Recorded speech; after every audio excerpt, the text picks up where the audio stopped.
আওয়ামী লীগের শুয়োরের বাচ্চারা আপনাদের পক্ষে আছে। এই শুয়োরের বাচ্চা দেশ পলায় গিয়ে আজকে বড় বড় কথা বলে বাইরে, এই শুয়োরের বাচ্চাদের জন্য আজকে আমাদের জীবন বিপদ। এখন আজকে আমরা কথা বলতে পারি না, আজকে আমরা কথা বলতে পারি না স্বাধীনতা বিরোধী শক্তির বিরুদ্ধে, এই শুয়োরের বাচ্চাদের জন্য, এই আওয়ামী শুয়োরের বাচ্চাদের জন্য, এই কাওয়াদের জন্য। এখন এগুলো বললে আমাদের খারাপ লাগে না? আপনারা পালায় গিয়ে আমেরিকা থাকেন, বড় বড় কথা বলেন, খুবই ভালো লাগছে, আমাদেরকে বলেন, খুবই ভালো লাগছে, খুবই ভালো লাগছে। আপনার ভাই সরি, আমি বুঝতে না, আপনি বলেন, আপনার খুব, আপনি বলেন। আপনারা আমাদের জীবনকে বিপন্ন করে দিয়ে আপনারা বিদেশ থেকে আমাদেরকে টেলিফোন করে আমাদেরকে বলেন, তো একবার তো আপনারা বলেন না যে আমরা আপনাদের সমর্থন করি?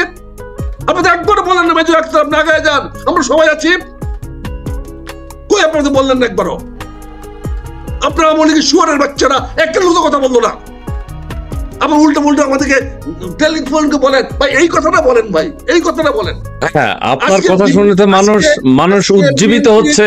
আজকে তারেক রহমানকে আছে কাওয়ার লগে তুলনা করা হচ্ছে।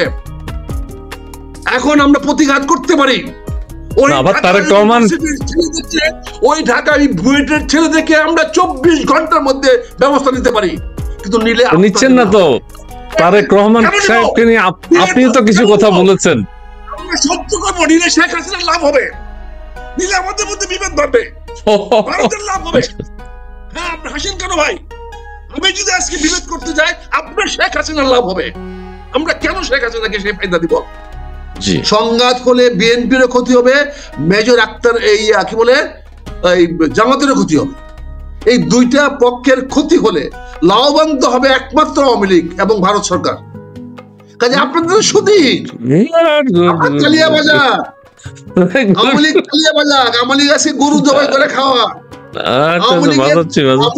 আওয়ামী লীগের পরিকল্পনা বাস্তবায়িত হতে চলছে। কত কিরকম পরিকল্পিত ভাবে বলা হচ্ছে কাওয়ার সঙ্গে তারেক রহমানকে মিলানো হচ্ছে। আচ্ছা, এটা কি জামাতের মাথার থেকে আসছে? এটা জামাতের বুদ্ধি না, এটা জামাতের বুদ্ধি না। জামাত কখনোই তারেক রহমানকে কাওয়ার সঙ্গে মিলাবে না। জামাতের সাথে কি এত আন্ডারস্ট্যান্ডিং আছে? জামাত এবং তারেক রহমানের আন্ডারস্ট্যান্ডিং অনেক ডিপ, অনেক গভীর। আচ্ছা আচ্ছা আচ্ছা, ও তাহলে দেশবাসী যেটা মনে করছে না, কিন্তু এমন একটা পরিবেশ সৃষ্টি করা হচ্ছে, যেহেতু পুলিশ অতর্ক, কিছু করতে পারতেছে না, তখন কতগুলো পোলাপান এসে ভাড়াটিয়া পোলাপান দিয়ে ঢাকা ইউনিভার্সিটিতে বুয়েটে মিছিল করানো হচ্ছে। এরা কোন রাজনৈতিক দলের না, ছাত্র শিবিরের না, এরা ভাড়াটিয়া। এদিকে যদি আজকে দেখেন ছাত্র দল যদি আজকে ছাত্র শিবিরকে নিয়ে এদিকে ধরতে যায়, দেখতে পারবে? এত কিছু আছে বলে ছাত্র শিবির আর ছাত্র দল যদি একসঙ্গে গিয়ে এদিকে ধরতে যায়, ওরা টিকতে পারবে? কিন্তু এখানে ডালমে কুচ কালা হয়, এখানে টাকা পয়সার কিছু খেলা হচ্ছে। আচ্ছা, এখানে ধরেন এনসিপি বাইরে বাইরে ঘুরে বেড়াচ্ছে, তারা ঢাকা শহর ছেড়ে দিছে। তারা আগামী 5ই আগস্টের আগে ঢাকা শহরে এমন একটা পরিবেশ সৃষ্টি করতে চাচ্ছে যাতে ঢাকাতে আবার উত্তাল কিছু হয়, এবং যদি উত্তাল কিছু হয় তাহলে সবচেয়ে বেশি ক্ষতিগ্রস্ত হবে বর্তমান সরকার, ডক্টর ইউনূসের সরকার। এবং তিনি ভারতের বিরুদ্ধে আজ পর্যন্ত একটা কটু কথা বলে নাই। উনি যে একজনকে ওই বানাইছেন, কি নিরাপত্তা উপদেষ্টা বানিয়েছেন, আমি একটা ইন্টারভিউ শুনেছি, আমার গুরুদেব পিনাকি ভট্টাচার্য ইন্টারভিউ নিয়েছেন। উনি 11 বার জিজ্ঞাসা করছেন ভারত সম্বন্ধে, প্রশ্ন করেছেন, উনি একবারও ভারতের বিরুদ্ধে একটি কথা বলে নাই। উনি উল্টে আরো বলেছেন যে আমি ভারতের জায়গায় থাকলে তাই করতাম। কাজে আজকে যে অবস্থা সৃষ্টি হয়েছে, মিটফোর্ডের ঘটনা বিচ্ছিন্ন ঘটনা, এটাকে যারা ব্যবহার করতে চাচ্ছে, আপনি মসজিদের ইমাম সাহেবকে মারতে যাওয়া যে ছেলেটা হয়েছে, এটা তো আমি আশা করেছিলাম জামাত সবাই মিলে কন্ডেম করবে, কিন্তু করে নাই। যেখানে রক কেটে যুব দলের ছেলেকে মারা হয়েছে, আমি সেখানে আশা করেছিলাম যে সেখানে এই রাজনৈতিক দলগুলো ব্যবস্থা নেবে, কিন্তু নেয় নাই। আজকে দেখেন গোলাম মোল্লা রনিকে মারার জন্য একটা বিশাল দা নিয়ে ফেসবুকে ছবি উঠায়া বলা হচ্ছে। আচ্ছা, আপনার বিরুদ্ধে আছে? আপনাকে নিয়ে তলোয়ার নিয়ে ছুরি নিয়ে কেউ দাঁড়িয়েছে না? আমার তো ছুরি তো কত 30 বছর দাঁড়িয়ে আছে, দাঁড়াইতে পারে, বুঝছেন না, দাঁড়াতে পারে। তবে আমি তো রনি না, আমি ছুরি ঘা খাবো না। যতক্ষণ জান থাকে ততক্ষণ ছুরি দিয়া ওই ছুরি ছিনায় নিয়ে আঘাত করার চেষ্টা করব। আমি যুদ্ধ করে মরব, আমি এক পেশে গুলিতে মরবো না। আমার পিস্তলে যে কটা গুলি আছে সেই গুলিটা ব্যবহার করে আমি মরবো যদি আমাকে আক্রমণ করতে আসে। আমি রনি না। কিন্তু আজকে দুর্ভাগ্য, রনিকে বলা হলে আপনারা কেউ কন্ডেম করেন নাই। সমস্ত আওয়ামী লীগের কোন চ্যানেল থেকে প্রতিবাদ করেন নাই আপনারা। অথচ আপনারা বলতেছেন যে মিটফুটের এই ঘটনাটা বিশ্বব্যাপী আলোড়ন তুলে ফেলেছে। গোলাম মোল্লা রনির মতো একজনকে একটা রামদা নিয়ে কথা বলবে আপনার সুশীল সমাজ, আপনারা এই বিশ্ববাসী আপনাদের নজরে পড়ে না। এটা ঘৃণিত, দুর্ভাগ্যজনক। আপনাদের প্রতি দেখতে লাগে। আপনাদের মাঝে মাঝে মনে হয় আপনাদের বিবেক কোথাও বাধা আছে অথবা বিবেক নাই। আমার একটা সুযোগ দেন, আমার একটা সুযোগ দেন। আপনারা অত্যন্ত পরহিংসা, মানে প্রতিহিংসা পরায়ণ। আপনি বলেন আপনি আওয়ামী লীগের তো কেউ নাই এখন। রনিকে যারা ছুরি দেখায় ফেসবুকে বললো, আপনারা যারা, আপনি তো মনে হয় আপনিও সেই পক্ষে, ওই ছেলেটার পক্ষে যে এই ছেলেটা রামদা দেখিয়েছে, কারণ আপনি তো নেই। কিন্তু আমাদের এগুলো ঘৃণা করতে হবে। আওয়ামী লীগের নেতা কর্মী এখন আর কেউ নেই, কেউ কারণ আওয়ামী লীগের রাজনীতি নিষিদ্ধ করা হয়েছে, রাজনৈতিক কর্মকাণ্ড নিষিদ্ধ করা হয়েছে। আওয়ামী লীগের বীর পলাতক হয়ে এখন সারা পৃথিবীতে পালাই আছে। আমেরিকাতে ভরে গেছে আওয়ামী লীগের নেতারা। এখন আপনার কথা শুনে তো খুব আশান্বিত হচ্ছে, আওয়ামী লীগের নেতা কর্মীরা ফিরে আসবে। মালয়েশিয়া যেতে পারতেছে না, কারণ মালয়েশিয়ার গেলে ওখানে ওই বিএনপি জামাতের লোকেরা ওখানে আছে, ভালো করে ধুলাই দেবে। সৌদি আরবে যেতে পারতেছে না, দুবাই যেতে পারতেছে না, কিছু ইন্ডিয়াতে আছে আর কিছু আপনাদের মার্কিন মূলকে আছে, বুঝছেন না, কিছু কানাডাতে আছে, বুঝছেন না, যেখানে তাদের সহায় সম্পত্তি আছে।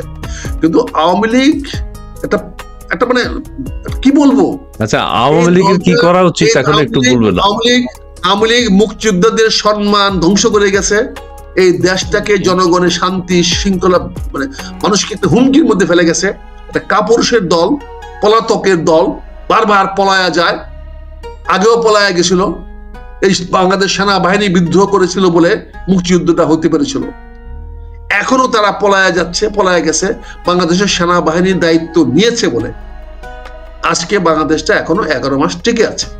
যদি দায়িত্ব না নিত তাহলে আজকে অনেক মানুষই এই বাংলাদেশে আরো অনেক রক্তক্ষয় হতো, একটা গৃহযুদ্ধের দিকে চলে যেত। কাজে আমি মনে করি, আসেন আজকে আমরা সবাই মিলে মুক্তিযুদ্ধের পক্ষের শক্তিগুলো আসলে ঐক্যবদ্ধ হই। এই দেশে আওয়ামী লীগকে কি আপনি মুক্তিযুদ্ধের সপক্ষের শক্তি মনে করেন? না, আমি না করবো না, কেন? আওয়ামী লীগ মুক্তিযুদ্ধ করছে। আপনারা এই আপনাদের যে হীনমনতা, আপনি প্রশ্নটা করার মধ্যেই তো আপনার হটকারিতা, আপনার একটা মুনাফিকি। ভাইয়া এই প্রশ্নটা করার মধ্যে আপনি মুক্তিযোদ্ধা, এই প্রশ্ন কেন? আপনি তো মুক্তিযোদ্ধার পক্ষের লোক, আপনি তো মুক্তিযোদ্ধার পক্ষের লোক, আপনি তো আপনি ছাড়া কাউকে স্বীকার করেন না। আপনি বলেছেন যে হ্যাঁ 71-এর সেনাবাহিনী কি মুক্তিযুদ্ধে গিয়ে এসেছিল। আপনারা জিয়া রহমানকে রাজাকার বলেন, এটা আপনার দৃষ্টতা। আমরা তো বঙ্গবন্ধু বলি, আমরা জাতির পিতা বলি, কিন্তু আপনারা এই শেখ হাসিনা কি করেছে? জিয়া রহমানকে রাজাকার বলেছে। আমরা আজকে প্রতিবাদ না, ওদিনই প্রতিবাদ করেছি। আবার আজকে এখন আপনি আমাকে এমন সুন্দর করে প্রশ্ন করলেন, আপনি কি আমাদেরকে মনে করেন মুক্তিযুদ্ধের পক্ষে শক্তি? আপনি আমাকে মিলাচ্ছেন। আমি তো না মানে 71-এর ভূমিকার জন্য অস্বীকার করতে চাচ্ছেন আপনার মুক্তিযুদ্ধের পক্ষে শক্তি না?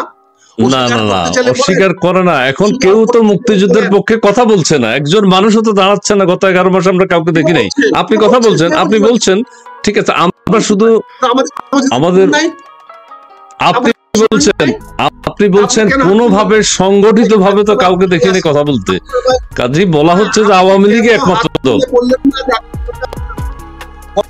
আপনি বারবার ঘুরায় ফিরে যাচ্ছেন আমি জামাতের বিরুদ্ধে কথা বলি, আপনি বারবার ঘুরে যাচ্ছেন আমি ছাত্র শিবিরের কথা বলি, আমি বারবার ঘুরে যাচ্ছেন আমি ভারতের বিপক্ষে কথা বলি, ভারতের পক্ষে কথা বলি। কিন্তু আপনি তো আমাকে একবার বলতেছেন যে ভাই আপনি একমাত্র লোক মুক্তিযুদ্ধের পক্ষে দাঁড়াচ্ছেন, আমরা আওয়ামী লীগের সুরের বাচ্চারা আপনাদের পক্ষে আছে। এই শুয়োরের বাচ্চা দেশ পলায় গিয়ে আজকে বড় বড় কথা বলে বাইরে, এই শুয়োরের বাচ্চাদের জন্য আজকে আমাদের জীবন বিপদ। এখন আজকে আমরা কথা বলতে পারি না, আজকে আমরা কথা বলতে পারি না স্বাধীনতা বিরোধী শক্তির বিরুদ্ধে, এই শুয়োরের বাচ্চাদের জন্য, এই আমি শুয়োরের বাচ্চাদের জন্য, এই কাউয়াদের জন্য। এখন এগুলো বললে আমাদের খারাপ লাগে না? আপনারা পালায় গিয়ে আমেরিকা থাকেন, বড় বড় কথা বলেন, খুবই ভালো লাগছে, আমাদেরকে বলেন, খুবই ভালো লাগছে, খুবই ভালো লাগছে। আপনার ভাই সরি, আমি বুঝতে না, আপনি বলেন, আপনার খুব, আপনি বলেন। আপনারা আমাদের জীবনকে বিপন্ন করে দিয়ে আপনারা বিদেশ থেকে আমাদেরকে টেলিফোন করে আমাদেরকে বলেন, তো একবার তো আপনারা বলেন না যে আমরা আপনাদের সমর্থন করি? আপনাদের একবার বলেন না মেজর আক্তার আপনি আগায় যান, আমরা সবাই আছি? কই আপনাদের বললেন না একবারও? আপনারা মনে কি শুয়োরের বাচ্চারা একটা লোক কথা বললো না, আবার উল্টো উল্টো আমাদেরকে টেলিফোনকে বলেন ভাই এই কথাটা বলেন, ভাই এই কথাটা বলেন। আপনার বিবেচনা, আচ্ছা আমি বললাম আমার অনেক কথা, জি মুক্তিযুদ্ধের পক্ষে আজকে বলি নাই, আন্দোলনের সময় আমি বলেছিলাম যে ওরা যারা মুক্তিযুদ্ধের কোটাবি আন্দোলন করতেছে তারা স্বাধীনতার প্রতিপক্ষ, স্বাধীনতার বিপক্ষে শক্তি, আমি তাদের সঙ্গে নাই। ওই আন্দোলনের সময় গত জুন মাসে বলেছিলাম, 2024 সালের জুন মাসে, কিন্তু সেদিন আপনার গায়ে লাগান নাই। এখনো যে আমরা জীবনকে ঝুঁকি নিয়ে, জীবনকে বাজি রেখে এই কথাগুলো বলছি, যে কথাগুলার 90% আপনাদের পক্ষে চলে যাচ্ছে, তারপরে আপনারা বলেন না আমি কি সবকে সমর্থন করলাম, আপনার সঙ্গে আমরা আছি, ডাক দিবেন, যখন ডাক দিবেন আমরা আসবো। আপনার কথা শুনে তো, আপনার কথা শুনে দেশবাসী মুগ্ধ। আপনি তো মানুষের, এই দেশবাসীকে মুগ্ধ করতে গিয়ে আজকে আমি তাদের জীবন বিপন্ন করে ফেলতেছি। হ্যাঁ, আপনার কথা শুনে তো মানুষ উজ্জীবিত হচ্ছে। আজকে তারেক রহমানকে আছে কাউয়ার লগে তুলনা করা হচ্ছে। এখন আমরা প্রতিঘাত করতে পারি। তারেক রহমান ওই ঢাকায় বুয়েটের ছেলেদেরকে আমরা 24 ঘন্টার মধ্যে ব্যবস্থা নিতে পারি, কিন্তু নিচ্ছেন না তো। তারেক রহমান সাহেবকে নিয়ে আপনিও তো কিছু কথা বলেছেন।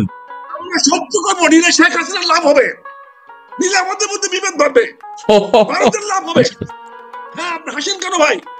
আমি যদি আজকে বিভেদ করতে যাই আপনার শেখ হাসিনার লাভ হবে। আমরা কেন শেখ হাসিনাকে সে ফায়দা দিব? শেখ হাসিনার রাজাকার থেকে রাজাকারের দিকে যান, সমস্যা দিব, কারণ রাজাকার আপনাদেরকে মারবে, আমাদেরকে মারবে না। এই জন্য এখন আপনি প্রশ্ন করেন, আপনাকে আমাদেরকে মনে করেন আপনারা চিন্তা করছেন, এখন বলবেন আপনার স্বাধীনতার পক্ষে শক্তি না। আপনারা তো কদিন পরে বলবেন আমরা না ঘোষণা করছে জিয়াউর রহমান স্বাধীনতা, আমরা ঘোষণা করি নাই, আমরা পাকিস্তানে চলে গেছিলাম। এটা আপনারা আগামীতে বলবেন। আমরা কেন জামাতের সঙ্গে ঝগড়া করতে যাবো? আমরা কেন জামাতের সঙ্গে মারামারি করতে যাবো? তারেক রহমান গালি দিচ্ছে, আপনি গালি দেন নাই? আওয়ামী লীগ গালি দেন নাই? আপনি আমাদের বলেন নাই? তারেক রহমান সাহেব সম্পর্কে আপনিও কিছু কথা বলেছেন তো। আমি তারেক রহমানকে অনুরোধ করবো, আপনি অকবর দেন জামাতকে, 5 বছর তার দেশ শাসন করো, আমাদের কোন ঠান্ডা করো, আওয়ামী লীগকে দমন করা হোক, ঠিক আছে। তারেক রহমান সাহেব আসবে না? আপনি তো বলছেন শেখ হাসিনার বিচারই হবে না, শেখ হাসিনার তো বিচারই হবে না। আপনি বলছেন একটা অনুষ্ঠান আমি দেখেছি, আপনি বলেছেন যে শেখ হাসিনার বিচার করার কোনো সুযোগ নাই। শেখ হাসিনার বিচার হবে না, কিন্তু তার বিনিময়ে আপনি কি করছেন? আপনারা কি বললেন? আপনারা তো আমাকে ধন্যবাদ দিলেন না। আপনাকে ধন্যবাদ দিই, আপনার কথা শুনে তো আমরা মুগ্ধ হয়ে, অত্যন্ত যৌক্তিক কথা আপনি বলতেছেন। আরে আমার একটা সুযোগ দেন না, আপনি খুব চমৎকার করে বলেছেন। আপনার কাছ থেকে তো আমরা অনেক কিছু শিখছি। আপনি বলেছেন যে শেখ হাসিনা তো পালিয়ে যায়নি, শেখ হাসিনা নিয়ে গেছে। আপনি বলেছেন, আপনি আবার বলেছেন যে শেখ হাসিনার বিচার কিভাবে করবে? শেখ হাসিনার বিচার যদি বলে আমি রাষ্ট্র ক্ষমতা থেকে, রাষ্ট্র যখন আক্রান্ত হয়েছে, রাষ্ট্রপ্রধান, সরকার প্রধানের একটা ভূমিকা আছে, সরকার দেশের নিরাপত্তা, জনমানুষের নিরাপত্তার জন্য সরকার ভূমিকা নিতে পারে। সেই কারণে আপনি বলছেন শেখ হাসিনা যদি আদালতে এসে বলেও বিচারক তো কোনো উত্তর দিতে পারবে না, শেখ হাসিনা আসবে না, একমাত্র কারণ যে মব ভায়োলেন্স করে যদি শেখ হাসিনাকে মারা যায়, হত্যা করা যায়, সেটা হয়তো হবে। আইন শৃঙ্খলা বাহিনী সেই দায়িত্বও নেবে না। সবকিছু তো আপনি আওয়ামী লীগের পক্ষেই বলে যাচ্ছেন, মানে শেখ হাসিনার পক্ষেই তো বলে যাচ্ছেন। না, আমি বলে যাওয়ার পরে আপনি আজকে চাচ্ছেন আমাকে ধন্যবাদ আপনাকে। না, কিন্তু আপনারা আমাকে চাচ্ছেন জামাতের বিরুদ্ধে উস্কায়া দিতে। আপনি তারেক রহমানকে যে গালাগালি করলো, আপনারা কেন সেটা কন্ডেম করলেন না? আওয়ামী লীগের তো এখন কোন রাজনৈতিক কর্মকাণ্ড আনুষ্ঠানিক ভাবে নেই, দলগত ভাবে তো নেই। আওয়ামী লীগ তো বিচ্ছিন্ন অবস্থায় আছে। কেন আপনারা এত বিচ্ছিন্ন হয়ে গেলেন? কেন আওয়ামী লীগ এত বিচ্ছিন্ন হয়ে গেলেন? কেন, কি কারণে? এবং আজকে আপনি কেন আমাদেরকে এইভাবে অত্যন্ত সূক্ষ্ম ষড়যন্ত্রের মাধ্যমে আওয়ামী লীগের পারপাস সার্ভ করার জন্য জামাত এবং বিএনপির সঙ্গে জগা লাগাই দিচ্ছেন? জামাত এবং ছাত্র শিবিরের সঙ্গে আমাদের এই সঙ্গে যুদ্ধ শুরু করে দিচ্ছেন। আওয়ামী লীগ কি সেটা করছে? বিএনপি ছাত্র দলের না দেখতে পাচ্ছি আমরা যে আওয়ামী লীগ ছাত্রলীগ তাদের উপর অত্যাচার নির্যাতন চালাচ্ছে। সমন্বয়কদের থেকে বেশি এখন বিএনপি আওয়ামী লীগের উপর নির্যাতন চালাচ্ছে। বিএনপি আওয়ামী লীগের নেতা কর্মীদের ধরে ধরে থানায় দিচ্ছে। বিএনপি আওয়ামী লীগের নেতা কর্মীদের উপর মব ভায়োলেন্স চালাচ্ছে। সেটা আমরা চোখের সামনে দেখতে পাচ্ছি। কাজে আওয়ামী লীগ আর বিএনপি এখন ঐক্যবদ্ধ কিভাবে হবে আমরা সেটা জানি না। বিএনপির এখন উচিত আওয়ামী লীগকে কাছে টেনে নেয়া, যে যেই বনে বাঘ থাকে সেই বনে হরিণও থাকে, যেই বনে হরিণ থাকে, যেমন আপনি বলেছেন নাকি, যেই বনে হরিণ থাকে সেই বনে বাঘ সিংহও থাকে, কিন্তু হরিণ কিন্তু বাইরে থাকে না, লোকালয়ে থাকে না, হরিণ ওই জঙ্গলেই থাকে, বাঘ যেখানে থাকে। কাজে বিএনপি যদি টিকতে হয়, অনেকে বলছেন এখন আওয়ামী লীগকে সাথে নিয়েই বিএনপি টিকতে হবে। অন্যথায় আমরা যেটা দেখতে পাচ্ছি দেশের রাজনৈতিক দলগুলোর এখনকার কর্মকাণ্ড, অন্য দলগুলো যদি একত্রিত হয়ে যায় বিএনপির অস্তিত্ব আর থাকবে না। এখন আবার কেউ কেউ বলছেন বিএনপি কে মাইনাস করারও একটা চেষ্টা চলছে, সেটি আপনি কি দেখতে পান? দেখতে পাবেন, তা তো হচ্ছে, আপনারা তো করতেছেন। যারা বিএনপি কে যারা করতেছে সেটা তো পরিষ্কার হয়ে যাচ্ছে। কিন্তু প্রশ্নটা হয়েছে যে আমি গত 15 বছর আপনি আমাকে যে নির্যাতন করেছেন, আমাদেরকে গুম খুন করেছেন, তারপরেও কিন্তু আমি আপনাদের প্রতি উদার ছিলাম। তারপরেও কিন্তু বিএনপি একবারও দাবি করে না। আজকে আপনারা অভিযোগ আনতেছেন যে বিএনপির লোকেরা আওয়ামী লীগকে লোকের উপর অত্যাচার করতেছে। আওয়ামী লীগের অত্যাচার যদি বিএনপির লোকেরা করতো, তাহলে আজকে আপনি বাংলাদেশে টিকে থাকতে পারতেন না। আজকে আপনাদেরকে রক্ষা করছি আমরাই। এই যে আপনার আব্দুল কাহার আকন্দ, তার অস্তিত্ব থাকতো না বাংলাদেশে, তার অস্তিত্ব থাকতো না, তার বাড়ি ঘর সম্পদ কিছু থাকতো না। কিন্তু আমি প্রকাশ্যে তার পক্ষে নিয়েছি, তাকে রক্ষা করেছি, তার বাড়িকে রক্ষা করেছি। কেন? যেহেতু সে আমার গ্রামের লোক, এটা আমার নৈতিক দায়িত্ব। আমার শত্রু হলো আমি তাকে তার ক্ষতি করতে পারি না, আমি বিচার করতে, আমি তো প্রকাশ্যে বলেছি। কিন্তু আব্দুল কাহার আকন্দ কি করেছে আমাদের জন্য? তারা তো আমাদের ক্ষতি করেছে। এই আব্দুল কাহার আকন্দ যাতে এমপি হইতে না পারে, আমি দলের সিদ্ধান্তের বাইরে গিয়ে নির্বাচনে দাঁড়িয়েছি। কারণ আমি জানি আব্দুল কাহার আকন্দ যদি নির্বাচিত হয়, এমপি হয়, তাহলে সে প্রথমেই আমাদের উপর আঘাত হানবে। সে তারেক রহমানের উপর আঘাত হানেছে, বেগম খালেদা জিয়ার উপর আঘাত হানেছে, দেশের মধ্যে খালেদা জিয়ার উপর আঘাত এনেছে, বিএনপিকে ধ্বংস করার চেষ্টা করেছে। আমি নিজে অস্তিত্ব বিলোপ করে দিয়ে হলো আমি দলের সিদ্ধান্তের বাইরে গিয়ে, দলের সিদ্ধান্তের প্রশ্নটা করে আমি তখন বহিষ্কৃত ছিলাম, দলের সিদ্ধান্ত আমার কার্যকর ছিল না। তারপরেও আমি নির্বাচনে গিয়েছি যাতে কাহার আকন্দ নির্বাচিত হতে না পারে। আমি তাকে ঠেকাইছি কেন? আমার এলাকার জনগণের এবং বিএনপির স্বার্থের জন্য। কিন্তু সেই কাহারকেও আমি আবার বাঁচিয়েছি। সেই কাহারের বাড়ি ঘরে সম্পত্তি আমি কাউকে হাত দিয়ে দিই। এই জন্য আমার এলাকার মানুষ আমাকে খারাপ বলে না, তারা এই জন্য আমাকে ভালোবাসে। তারা মনে করে আমি প্রতিহিংসা পরায়ণ না, আমি মানুষের কাজ করি। আমি আমার এলাকার জনগণের কাছে আমি কৃতজ্ঞ, আমি এলাকার মানুষের কাছে কৃতজ্ঞ। তারা তো আমাকে কেউ খারাপ বলে না যে আপনি কাহারের সম্পত্তি কেন বাঁচালেন, কাহারের বাড়ি ঘর কেন বাঁচালেন, কাহারের বাড়িতে তো আমরা হামলা করতে গেছিলাম, হাজার হাজার লোক আসছিল, আপনি কেন ফিরাই দিলেন? এবং তো আসে না, আঘাত করতে আসছিল, ফিরাই দিছি। কাহারের ছোট ভাই কাশেম চেয়ারম্যান তার ছেলেকে, নিরপরাধ ছেলেকে আসামে দিয়েছে, আমি তদবির করে তাকে ছুটাই নিয়ে আসছি। ছেলে কি দোষ করেছে? ছেলে কেন দেবে না, গোপন রাখে নাই। কিন্তু আওয়ামী লীগ আপনি আমার শত্রু হয়েছেন, আপনি আমাকে পিটাইছেন, মারছেন, নির্বাচিত করতে দেননি নাই, আপনি পুলিশ দিয়ে আমাকে পিটাইছেন। আপনি তো সে আওয়ামী লীগ, তাই আমি আপনাকে কেমন বিশ্বাস করব? তার চেয়ে জামাত আমার কাছে অনেক ভালো বন্ধু। কারণ জামাত 15 বছর আমার সঙ্গে চলেছে। জামাত যদি বছর ছিল, আমার পাশে ছিল, হামলা করে বেরিয়েছে, তখন তো জামাতকে আমি পাশে পেয়েছি।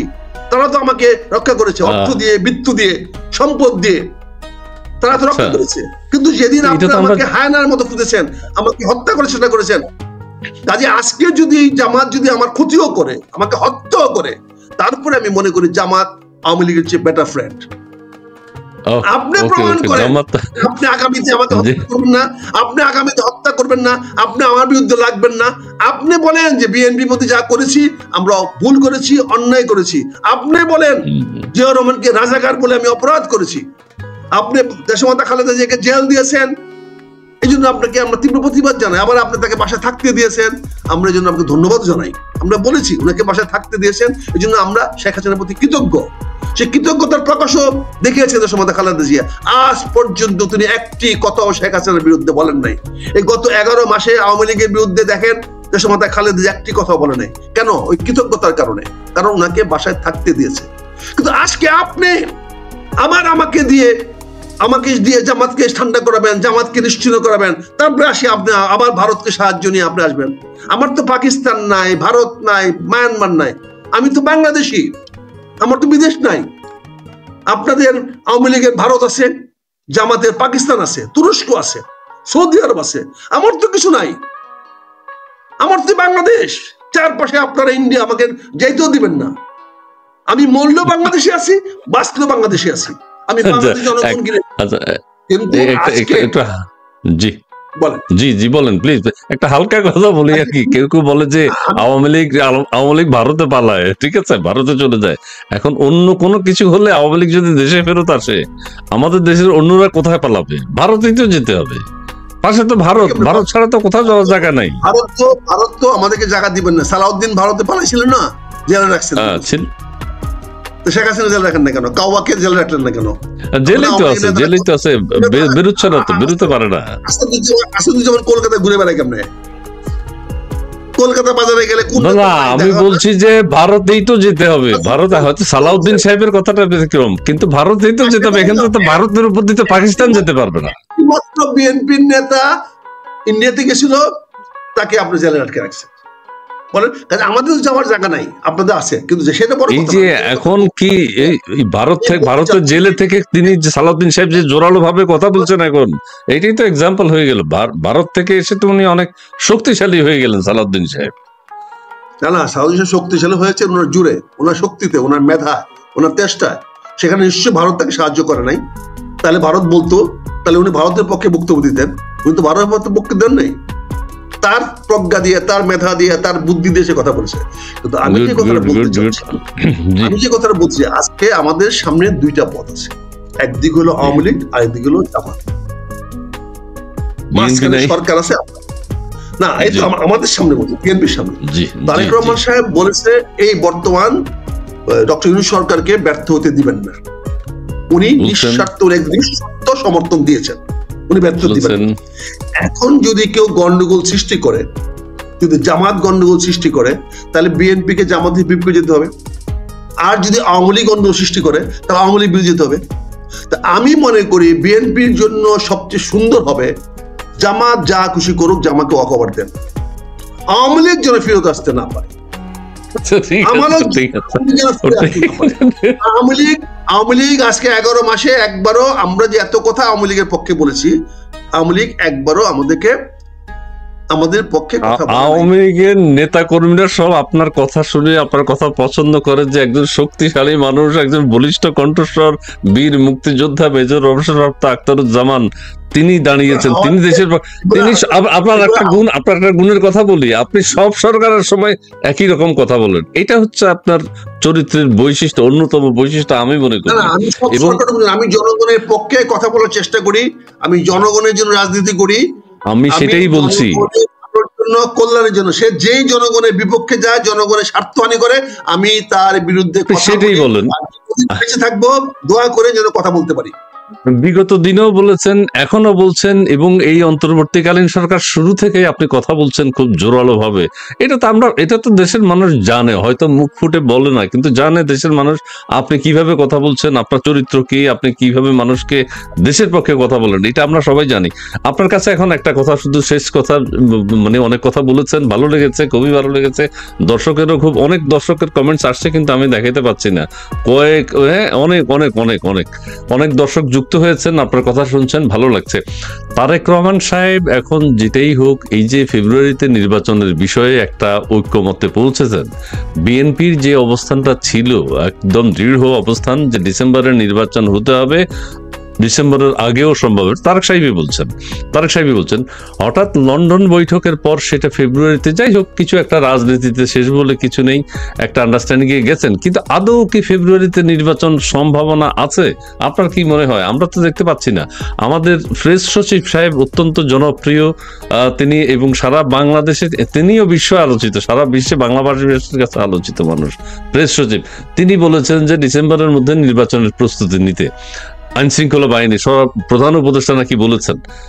নির্বাচনের কি কোনো সম্ভাবনা দেখেন? এটা দিয়ে আমরা শেষ করবো, আপনার অন্য অনুষ্ঠান আছে। জি প্লিজ। যে আমি আপনাকে অনেকবার বলেছি, আমি তো এই সরকারের অধীনে ডক্টর ইউনূস সাহেবের অধীনে নির্বাচনের কোনো সম্ভাবনা দেখি না, এটা পরিষ্কার করে বারবার বলেছি।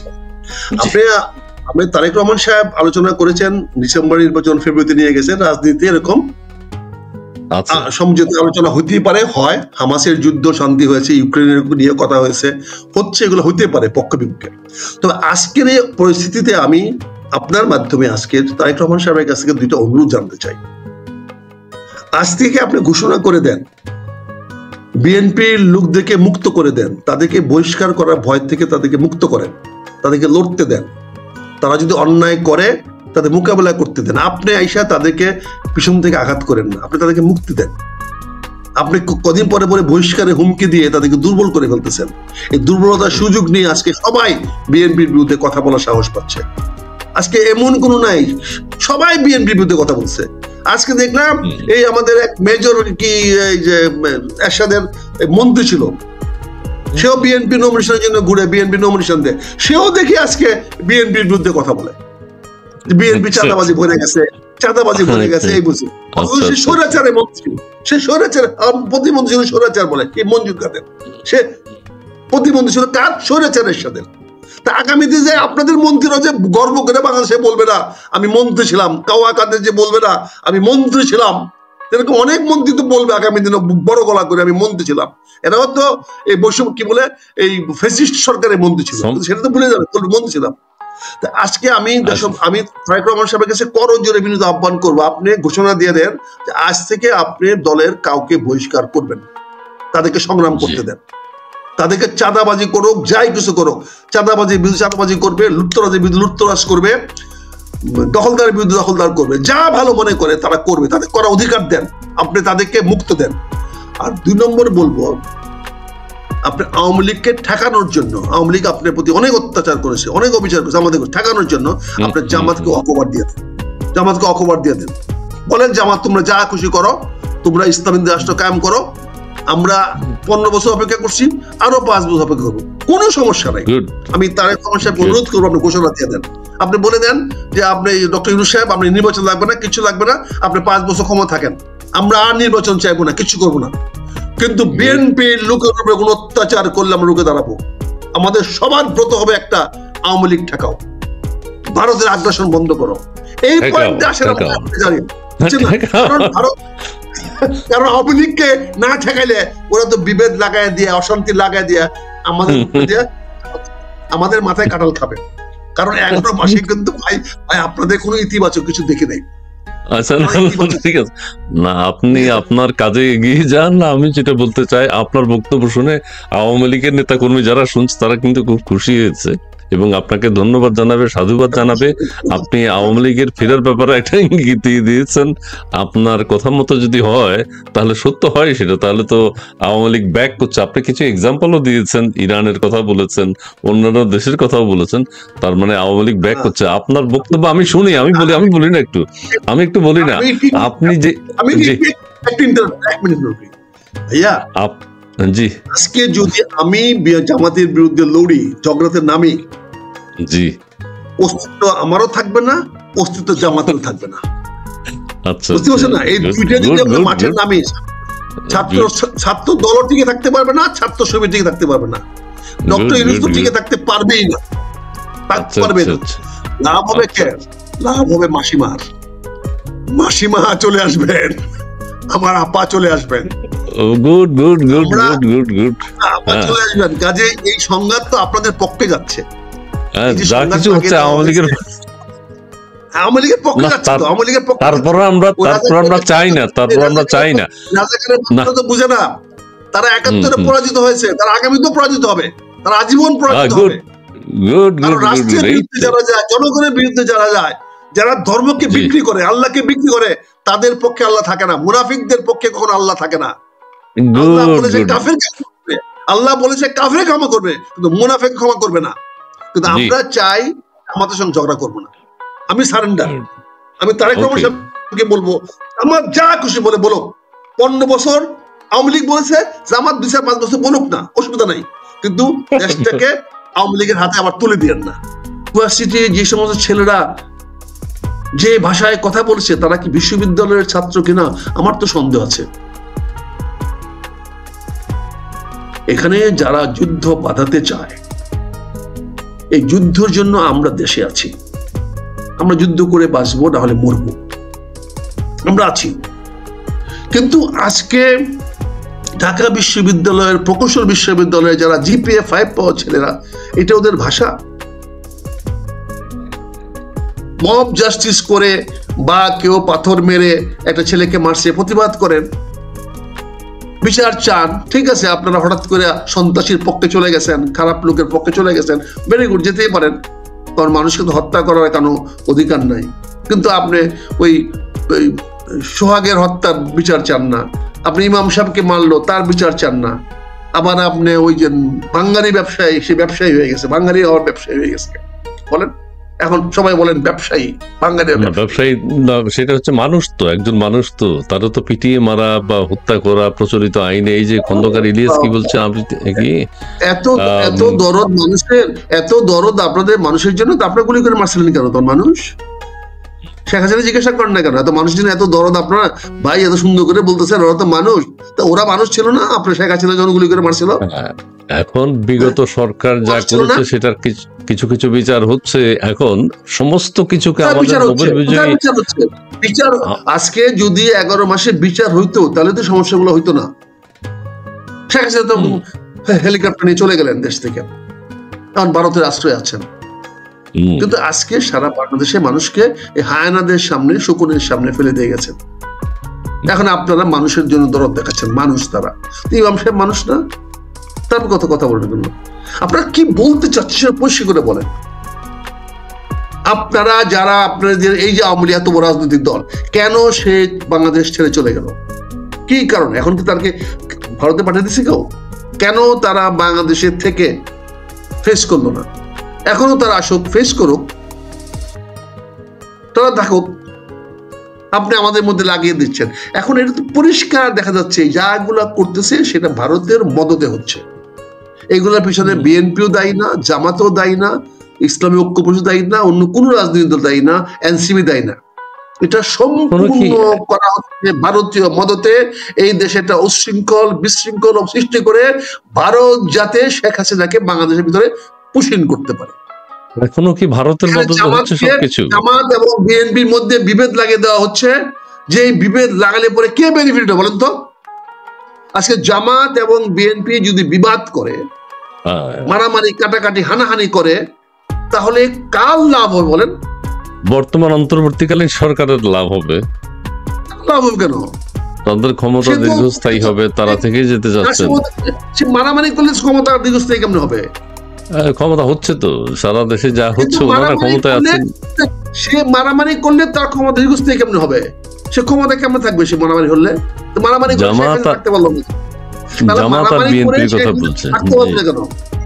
এখন যদি জামাত এবং বিএনপি মারামারি করে, তাহলে মারামারি কি ওই যমুনা যাবে না? একবার যমুনা থেকে লাত্তি খাইছে না, একবার যমুনা মারছে না লাত্তি, এনসিপি লোকেরা মারছে না? তো বলেন, কাজে আপনারা এটা কে করতেছেন? এটা পরিষ্কার, জলবৎ তরলম। এটার জন্য দায়ী আপনি যে বক্তব্যটা দিলেন, সারা বিশ্ব আলোড়িত হচ্ছে, তাতে তো বোঝা যাচ্ছে আপনারা এটাকে কোথায় নিয়ে যাচ্ছেন। এই যে বললো পুলিশ কি মানুষ ছিল না? হ্যাঁ, এই পুলিশকে কেন হত্যা করা হলো? এই পুলিশকে কেন হত্যা করা হলো নামে? কেন হত্যা করা হলো একটু বলবেন প্লিজ। তাহলে বলেন এই বিচার কে দিবে, কে করবে? আপনি বিটিআর হত্যার জন্য কান্নাকাটি করেন, পুলিশ হত্যার জন্য কান্নাকাটি করেন না কেন? আপনি এই যে এতগুলো সরকারি বাংলাদেশের জনগণের সম্পদ পুরানো হলো, এটার জন্য আপনি কথা বলেন না কেন? হ্যাঁ, সবাই বলছে ওই সময় একটা জঙ্গি হামলা হয়েছে, পুলিশকে হত্যা করলো কারা। আমি যে কথাটা বলতেছি আপনি একটু ধৈর্য ধরে বোঝার চেষ্টা করেন। আজকে এই মুহূর্তে হঠাৎ করে ঢাকা বিশ্ববিদ্যালয়ের বুয়েটের ছেলেরা, ঢাকা বিশ্ববিদ্যালয় বুয়েটের ছেলেরা রাত্রে বেলায় মিছিল বের করলো। সেই মিছিলে তারা তারেক রহমানকে অকথ্য ভাষায় গালাগালি করলো। কেন? এই গালাগালি যদি করে তাহলে কি হবে? স্বাভাবিকভাবে এটা জামাতের নামে যাবে, জামাত করেছে, কিন্তু জামাত তো করে নাই। জামাতের আমির তো বলছে তারা করে নাই, ছাত্র শিবির বলছে তারা করে নাই। তাহলে কারা করলো? কারা করাচ্ছে? যারা ইউএসএআইডি কাছ থেকে টাকা নিয়ে $29 মিলিয়ন নিয়ে রিজম চেঞ্জ করতে পারে, আরো যদি 29 মিলিয়ন যদি ভারত কাউকে দেয়, তাহলে তারা আরেকটা রিজিম চেঞ্জ করবে না? আরেকটা রিজিমকে এস্টাবলিশ করবে না? ভারত কি বাংলাদেশে 30, 40, 50 মিলিয়ন ডলার ইনভেস্ট করার মতো তার স্বার্থ আছে না? সেই স্বার্থ সে ব্যবহার করতে পারবে না? ভারত কি এখনো এত শক্তিশালী বাংলাদেশে?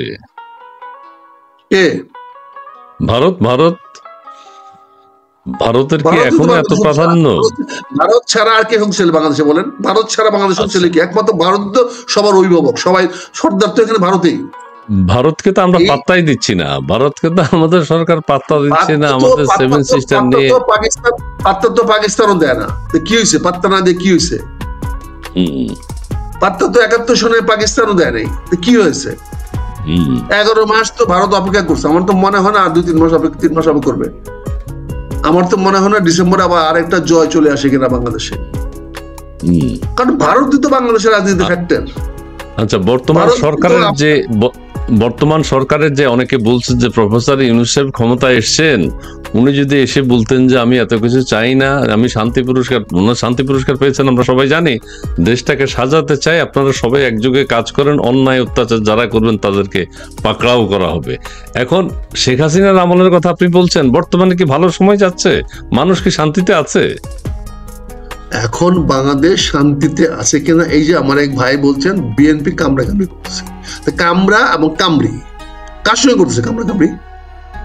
তাহলে আপনারা কি করতেছেন? আপনারা কেন বিএনপি কে ক্ষমতা দিতে রাজি হচ্ছেন না? আপনাদের সমস্যাটা কোথায়? নাহলে আপনারা ক্ষমতা নেন এবং ডক্টর ইউনূস সাহেব শান্তিতে বেরুমিল পেয়েছেন, শান্তি উনি আনতে পারেন নাই, তাহলে এর ক্ষতিটা কার হচ্ছে? ডক্টর ইউনূস সাহেবকে যারা আনছে তাদের তো ক্ষতি হচ্ছে। ডক্টর যাদেরকে পাঠায় দেয়া পলায় খালি করে আসছে তার তো ক্ষতি হচ্ছে না। শেখ হাসিনা যদি ব্যর্থ হয়, ডক্টর ইউনূস যদি ব্যর্থ হয়, তাহলে লাভ কার? লাভ কে করবে? ভাই দেখেন, একটা জিনিস আমি আপনাকে যেটা বলতে চাই, আপনি আমাকে ডাকছেন, আমি জানি না কি কারণে কি বলতে চাচ্ছেন, বাট বাস্তবতাটা বোঝার চেষ্টা করেন। আজকে এখানে আমরা 3টা পক্ষ ছিলাম। একটা ছিলাম বিএনপি, একটা ছিলাম আওয়ামী লীগ, আর একটা ছিল ইসলামিক রাজনৈতিক দলগুলো। সেখানে আজকে শেখ হাসিনা বা আওয়ামী লীগ মাঠে নাই। এখন আমরা দুই দল ঐক্যে ছিলাম। তা আমাদের অনৈক্যটা ভাঙবে কে? আমাদের মধ্যে বিভেদ সৃষ্টি করাবে কে? আমি কেন তাদের বিরুদ্ধে বিভেদ সৃষ্টি করব? আমি কেন জামাতকে গালাগালি করব? আমি কেন ছাত্র শিবিরের বিরুদ্ধে যাব? তারা তো আমার বন্ধু, গত 15 বছর 20 বছর ধরে আমরা একসঙ্গে চলছি। আমি কেন যাব? বা জামাতই বা আমার বিরুদ্ধে কেন যাবে? আমরা তো একসঙ্গে ভাগাভাগি করে রাষ্ট্র চালাতে পারি। আমরা ডক্টর ইউনূসকে বলতে পারি, আমরা তো নির্বাচন করে আমরা জামাতকে ক্ষমতা দিতে পারি, আমরা আলোচনা টেবিলে বসতে পারি, কিন্তু দুই পক্ষ তো রাজি হবে না আওয়ামী লীগকে ক্ষমতা দিতে। কাজে এখানে আওয়ামী লীগের যে স্টেক, আওয়ামী লীগের যে ইন্টারেস্ট, আওয়ামী লীগের ইন্টারেস্ট দেখার জন্য ভারত রয়ে গেছে। ভারত যখন আওয়ামী লীগের নেতাদেরকে স্থান দিয়েছে, তো আজ হোক কাল হোক তাকে তো আবার বাংলাদেশের মাটিতে ফেরত পাঠাবে। এখন বিলের বেশি পাঠান। আপনার কাছে মনে হচ্ছে বাংলাদেশ, আপনার কাছে মনে হচ্ছে ভারত থেকে আবার ফেরত পাঠাবে? শেখ হাসিনার বিরুদ্ধে তো বিচার হচ্ছে শেখ হাসিনার নাকি বিচার হবে, এবং শেখ হাসিনার বিচার হবে। জুলাই আগস্ট আন্দোলনে শেখ হাসিনা গুলির জন্য নির্দেশ দিয়েছিলেন, নির্দেশটা কোথায়? এবং রাষ্ট্রপ্রধান হিসেবে, রাষ্ট্রের প্রধান হিসেবে, প্রধান ব্যক্তি হিসেবে কি রাষ্ট্রের শৃঙ্খলা রক্ষা করার দায়িত্ব ছিল না? না ভাইয়া শুনেন, এটা তো রাজনীতিতে চিরাচরিত হয়ে আসছে। হুমায়ুন পরাজিত হইয়া, শেরশাহের কাছে পরাজিত হইয়া দিল্লি থেকে পলায় চলে গেছে। 2 বছর পরে আবার আসছে না দিল্লিতে ক্ষমতায়, ফেরত আসে না 2 বছর পরে আবার দিল্লিতে ক্ষমতা নাই। আপনি আশাবাদী আওয়ামী লীগ আবার আসছে? আরে না আসলে তো ভারত তাকে স্থান দিল কেন? আসবি বলে তো ভারত তাকে স্থান দিয়েছে। আপনি এক জায়গায় বলেছেন ভারত শেখ হাসিনা তো, আপনি এক জায়গায় বলেছেন শেখ হাসিনা তো পালিয়ে যায়নি, শেখ হাসিনা তাকে আবার বাংলাদেশে ফেরত পাঠাবে বলেই তো সে স্থান দিয়েছে। আপনি যদি আরেকটু আগায় যাই, আমি তো আরেকটু আগায় যাই, হযরত মুহাম্মদ সাল্লাল্লাহু আলাইহি ওয়াসাল্লামকে মক্কা থেকে বিতাড়িত করা হয় নাই? উমর, খালিদ বিন ওয়ালিদ ওরা কি নাঙ্গা তলোয়ার নিয়ে ওনাকে পাঠায় নাই? উনি জীবনের ভয়ে মদিনায় গিয়ে আশ্রয় নিয়েছেন। উনি কি মদিনায় গিয়ে কি সেটেল হয়েছেন? উনি তো মদিনার থেকে 1 বার 2 বার 3 বার যুদ্ধ করে পরে জয়ী হয়ে আসছেন। মক্কাবাসী তো ওনাকে ডেকে নিয়ে আসেন নাই, মক্কাবাসী তো আদর করে নিয়ে আসেন। মক্কাতে তো বিজয়ের বেশে যুদ্ধ করে উনি আসছেন। আপনার ইরানের খামেনি, তাকে দেশ ছাড়তে হয় নাই, তাকে ফ্রান্সে পাঠিয়ে দেওয়া হয় নাই, তাকে তো তুরস্ক সরকারও রাখে নাই, সৌদি সরকারও রাখে নাই, তাকে ফ্রান্সে পাঠিয়ে দেওয়া হয়েছে। সে ফ্রান্স থেকে বীরের বেশে আবার ফেরত আসে নাই? বলেন তাহলে আওয়ামী লীগের নেতা কর্মীরা তো খুশি হবে আপনার বক্তব্য শুনে। কি হবে আজকে যে অবস্থাটা সৃষ্টি হচ্ছে, আজকে যে অশান্তি সৃষ্টি হচ্ছে, এই অশান্তি, এই প্রচারণা, এতে ক্ষতিগ্রস্ত তারেক রহমান গালাগালি করা হচ্ছে, জামাত বিএনপি পরস্পর কাদা ছোড়াছড়ি হচ্ছে, এই সবগুলো বুঝে হোক না বুঝে হোক, আমরা ভুল করে হোক, যেভাবে হোক, আমরা শেখ হাসিনা এবং ভারতের পারপাস সার্ভ করছি। আপনাদের জন্য অনেক ভালো। গুড আওয়ামী লীগের নেতা, আমি একটু বলে দিই, আমি খুশির খবরটা বলিনি, আওয়ামী লীগের নেতা কর্মী যারা এখানে শুনছেন, বা তৃণমূলের যারা, আখতারুজ্জামান সাহেব যে চমৎকার করে বলেছেন, আওয়ামী লীগের সম্ভবত সুদিন আসছে, সুদিন আসবে, নেতা কর্মীরা খুব খুশি হবে, এবং আপনার বক্তব্য শুনে সেটাই মনে হচ্ছে, ভালো লাগছে। না, আপনি সুদিন তো আসবেই। আপনি কি মনে করেন বাংলাদেশের মানুষ যুদ্ধাপরাধীদের শাসন মেনে নিবে? আপনি কি মনে করেন বাংলাদেশের মুক্তিযোদ্ধারা কখনোই স্বাধীনতা বিরোধী শাসন মেনে নেবে? তার মানে একটা সংঘাত হবে। সংঘাত যদি হয়, আমরা দুজন মারামারি কাটাকাটি করি, তাহলে তো দুর্বল হবো আমরা দুজনেই।